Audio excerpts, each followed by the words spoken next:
Es esmu Vilnis Dzērvi, Latvijas Universitātes Kardioloģijas institūta vadošais pētnieks un zinātniskās padomes priekšsēdētājs par sirds veselību.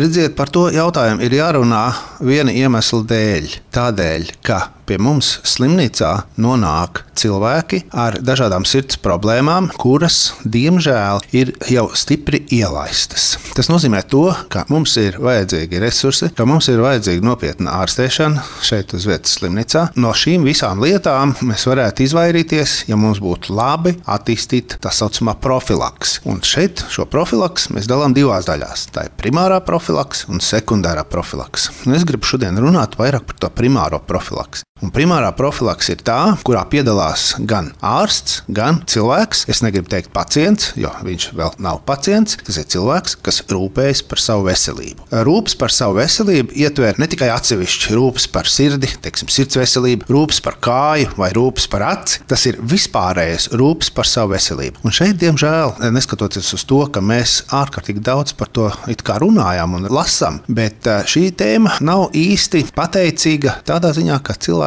to maz akceptē. Un es ar pilnu atbildību sajūtu tiešām par to runāju, jo dati par tā saucamajiem riska faktoriem ir diezgan satraucoši mūsu valstī. Kas ir riska faktors? Riska faktors ir tas, kas var ietekmēt jūsu veselību. Tie var būt ķīmiski, bioķīmiski, iekšēji, ārēji, ārējās vides faktori un tā tālāk. Lai nebūtu daudz liekvārtības, konkrēti smeķešana, paaugstināts asinsspiediens, paaugstināts holesterīna līmenis asinīs, paaugstināts cukurlīmenis asinīs, mazkustīgs dzīvesveids, ķermeņa masas pieaugums, jeb resnums vai aptaukošanās, kas sauciet kā gribiet. Tie ir tie saucamie dežūru faktori, kuri mūsu iedzīvotājiem ir diezgan plaši izplatīti.